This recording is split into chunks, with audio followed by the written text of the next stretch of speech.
तो hello everyone, आपका एक नए वीडियो में स्वागत करता हूं। तो यहाँ पे दोस्तों लाहौर 1947 से एक बहुत ही ऑफिशियली अपडेट निकल के आई है। मतलब यार एक दो दिन से ना सनी देओल साहब की फिल्मों के अपडेट्स आते जा रहे हैं। मतलब या तो कुछ भी नहीं आ रहा था, अब आया तो ऐसा आया। देखो, मैंने सुबह आपको जो वीडियो बना के बताई थी बॉर्डर 2 की, उसमें मैंने आपको बताया था कि ये एक रोल कौन करेगा। अब शाम तक दोस्तों उसकी एक्सक्लूसिवली रिपोर्ट दोस्तों सामने आ चुकी है। यानी कि बॉक्स ऑफिस वर्ल्ड वाइड जो आए दिन भाई मूवीज़ के जो है यहाँ पे अपडेट्स देते हैं एंड भाई बॉक्स ऑफिस कलेक्शन भी दे देते हैं, भाई वो छापे हुए हैं कि भाई इस शख्स का लाहौर 1947 में एक्सक्लूसिवली न्यूज़ आ रही है भाई, जो है उसका रोल है। अब मैं देख के भाई हिल गया। भाई ये बात तो मैंने सुबह बोली है और इन्होंने शाम को, कहीं ऐसा तो नहीं कि मुझे देख के इन्होंने जो है छाप दिया हो। लेकिन मैं ऐसा पता नहीं भाई, कुछ भी हो सकता है। लेकिन देखो, बात सारी ये है, मजाक की बात तो एक तरफ, उस शख्स का इस मूवी में दोस्तों हो सकता है क्या है भाई, है। मैं आपको बता रहा हूं क्योंकि भाई जैसा रोल है ना, काफ़ी यहाँ पे एक्टिंग करनी पड़ेगी उस रोल को करने के लिए, क्योंकि मेन जो दिल है ना उस मूवी का दिल भाई वो कैरेक्टर है। मैं आपको बता रहा हूं क्योंकि वो रोल ही कुछ इस तरीके का है। अगर कोई कर सकता है ना भाई, वो ही कर सकता है। क्योंकि देखो, करने वाले तो बहुत हैं, लेकिन देखो आज के टाइम पे तब्बू का नाम जुड़ रहा था, क्योंकि अभी तक एक ही लेडी का नाम इस मूवी से जुड़ रहा था। तो मैं आपसे कहता हुआ आ रहा था कि हो सकता है कि तब्बू ये रोल कर लें, क्योंकि थोड़ा सा उनको मेकअप दिया जा सकता है। लेकिन आमिर खान है, लेकिन मैं भूल गया था भाई, आमिर खान है, वो मेकअप या आर्टिफिशियल चीज़ों पे नहीं चलते हैं।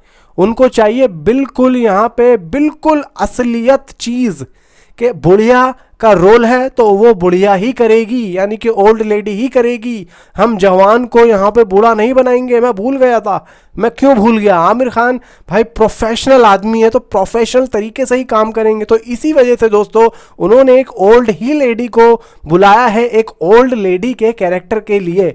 अब दोस्तों मैं आपको अगर हिंट दूं कि इस शख्स का या इस शख्सनी का, यानी कि लेडी है जो इन्होंने कास्ट किया है, उसका नाम क्या है। उनके जो हस्बैंड है वो एक राइटर है, यानी कि सलीम जावेद। आपने नाम सुना होगा। सलीम खान तो सलमान खान के पापा होगा, एंड जावेद अख्तर यानी कि उनकी वाइफ शबाना आज़मी। जी हाँ दोस्तों, शबाना आज़मी का दोस्तों इस कैरेक्टर से नाम जुड़ रहा है। अब आपको समझ में आ चुका होगा, शबाना आज़मी एक ऐसे ही दोस्तों आर्टिस्ट हैं। आपने देखी होगी उनकी मकड़ी मूवी देखी होगी आपने, अगर नहीं देखी तो जाके देखना, बहुत पुरानी मूवी है। आप में से कुछ लोग तो आप पैदा भी नहीं हुए होंगे वो जब की मूवी है। दोस्तों वो जो रोल उन्होंने किया था ना, काफ़ी हटके रोल था, और मुझे लगता है कि उस रोल के लिए उनको अवार्ड भी दिया गया था, मतलब अवार्ड से सम्मानित किया गया था। तो यहाँ पे दोस्तों पता लगता है कि उनके अंदर पोटेंशियल है, और वो कुछ इस तरीके का रोल है, उसमें भी वो एक अलग ही किरदार में थी।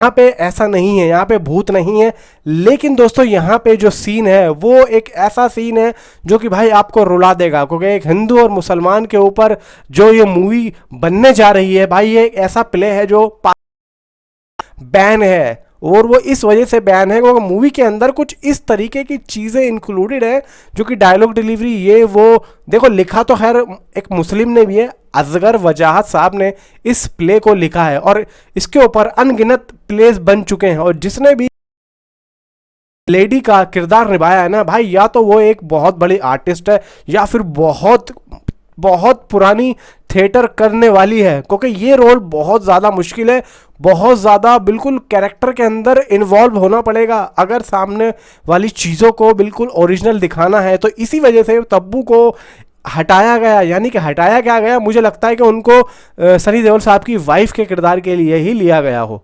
ये तो मेरी अपनी सोच है जो मैंने आपको बताई थी कि जब एक लेडी का नाम आ रहा था, लेकिन अब दो लेडी का नाम आ चुका है, शबाना आज़मी। तो शबाना आज़मी दोस्तों लगता है एक्सक्लूसिवली एंड इनसाइडर जो भी कह लो, यहाँ पे दोस्तों पक्का हो रहा है कि भाई यहाँ पे अब शबाना आज़मी आ रही हैं उस रोल के लिए, क्योंकि ऐसा रोल वो ही प्ले कर सकती है। एक ओल्ड लेडी ही एक ओल्ड लेडी का किरदार निभा सकती है, उसको अच्छे से भाव कर सकती है, बोल सकती है। सबसे मेन चीज़ तो आवाज़ होगी, वो गिड़गिड़ाना, वो कांपने वाली आवाज़, वो एक थोड़ा सा जो है एक बुढ़ापापन आवाज़ में, वो चीज़ आमिर खान को चाहिए, बिल्कुल रियलिटी। और सनी देओल साहब तो दोस्तों यहाँ पे छाए ही पड़े, और जिस एज में अभी सनी देओल साहब हैं वो अपने उस कैरेक्टर में उस ही इर्द गिर्द दिखेंगे एज में, यानी कि उनका एक जवान बेटा भी दिखाया जाएगा और जिसका नाम आ रहा है करण देओल, यानी कि उनके खुद के रियल में जो बेटे हैं वो मूवी में भी बनेंगे। अब देखा जाए एक बेटी का किरदार, अब मैं ये नहीं कह सकता क्योंकि बेटी का किरदार मूवी में रखा जाए या ना रखा जाए, क्योंकि एक्चुअली में जो प्ले में जो मैंने देखा है और हमने किया भी है, बेटी का किरदार इतना ज़्यादा हेल्पफुल नहीं है उस कहानी में। वो एक बस रख लिया गया है कि भाई ठीक है थोड़ा सा यहाँ पे दिखेगा एक्चुअल जो है, लेकिन अगर रखते हैं, अगर रखा भी जाए तो किसको रखा जाए। देखो अभी तक नाम निकल के नहीं आया है और मुझे भी अभी कोई लगता नहीं है कि ये हो सकता है, ये हो सकता है। बाकी देखते हैं क्या होता है। मुझे लगता है कोई बड़ा किरदार तो आ नहीं सकता है, कोई ये सीरियल्स में से ही किसी को लेंगे, और छोटी बेटी है, कोई इतनी बड़ी भी नहीं है, तो कोई अच्छा सा कैरेक्टर ले ही लेंगे। लेकिन यहाँ पे 3-4 कैरेक्टर दोस्तों रिवील हो चुके हैं। मेन मूवी के अंदर 4-5 ऐसे कैरेक्टर हैं जो कि मेन है। आमिर खान का जो 12 दिन का शूट लगने वाला है, जो शूटिंग करेंगे, वो सबसे पहले अपना रोल कंप्लीट करने वाले हैं। यानी कि दोस्तों मैं आपको बता दूं, मूवी के अंदर जो मेन किरदार है जो आमिर खान कर सकते हैं, और मैंने आपको ऑलरेडी बताया हुआ भी है कि आमिर खान के लिए इस प्ले में जैसा प्ले लिखा हुआ है एक्चुअल में, उस प्ले के अकॉर्डिंग मेन जो लिखा हुआ है उस लिखे हुए मेन प्ले के अकॉर्डिंग बता रहा हूँ कि उसमें आमिर खान के लिए कौन सा ऐसा बेस्ट रोल होने वाला है। देखो एक है शायर का रोल, एक शायर का रोल है उस मूवी के अंदर, और एक है मौलाना का रोल।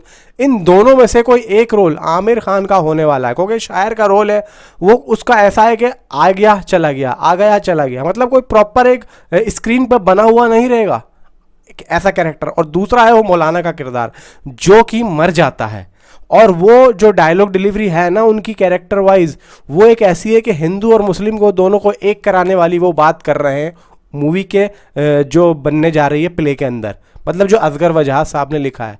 तो मुझे लगता है कि या तो आमिर खान मौलाना के किरदार में है या फिर उस शायर के किरदार में, क्योंकि वो शायर का भी रोल ऐसा ही है दोनों को मिलाने वाला, यानी कि हिंदू और मुस्लिम के जो पार्ट्स हैं ना, जो दोनों की रस्में हैं, जब आदमी मर जाता है कि किस तरीके से निभाते हैं, तो वहाँ पर दोस्तों दोनों ही मतलब जो एक मौलाना का किरदार है एंड वो शायर का किरदार है, दोनों ही बिल्कुल ऐसी ही बात करेंगे कि भाई ऐसा है, जैसी जिसकी रीति रिवाज है उसको वैसा ही रहने दो, हमें बिल्कुल उसी तरीके से चलना है जो जैसा जो है धर्म से प्यार करता है। तो यहाँ पे दोस्तों मैं बता रहा हूँ आपको, या तो इस मूवी के ऊपर भाई कुछ ना कुछ जो है बात निकलेगी, या फिर नहीं निकलेगी तो एक भाईचारा बढ़ेगा। मैं तो यही चाहूँगा भाई भाईचारा बढ़े, एंड चीज़ों को जो है इतना ज़्यादा हाईलाइट ना लिया जाए, एंड चीज़ें जैसी हैं, आमिर खान जुड़े हुए हैं, देखो मुझे नहीं लगता कि कोई ज़्यादा चीज़ें ख़राब होंगी जो कि दूसरे मुल्क को जो है बुरा लगे, ऐसा भी हो सकता है, क्योंकि देखो सनी देओल साहब हैं। और हाँ, एक खास बात यह है कि जो प्ले के अंदर जो कि एक फैमिली वाला जो किरदार है वो एक्चुअली में मुस्लिम का है, अब सनी देओल साहब इस मूवी के अंदर मुसलमान का किरदार निभाने वाले, ऐसा प्ले कह रहा है, क्योंकि मेन जो प्ले है उसकी जो स्टोरी है भाई मुस्लिम की है, क्योंकि एक मुस्लिम किरदार ही तो लखनऊ से लाहौर तक जाएगा, समझ रहे हो। तो यहाँ पे दोस्तों मैं बात क्लियर करता हूँ कि शबाना आज़मी लेडी के किरदार में है। अब आपको दोस्तों कैसा लगा इस बात को सुन के मुझे नीचे कमेंट में ज़रूर बताना, कितने एक्साइटेड हो भाई इस मूवी के लिए। और इसका टीज़र दोस्तों मुझे लगता है फरवरी के लास्ट में शायद ये लोग दे दें, क्योंकि 15 अगस्त के आसपास अगर ये लोग मूवी को रिलीज़ करते हैं तो टीज़र या कुछ भी फर्स्ट लुक या फिर कोई पोस्टर लगभग मुझे लगता है कुछ ना कुछ तो आ जाना चाहिए जनवरी के लास्ट में या फरवरी के स्टार्ट में। तो अभी तक के लिए इतना ही, मिलता हूँ आपसे अगली किसी वीडियो में। And thanks for watching.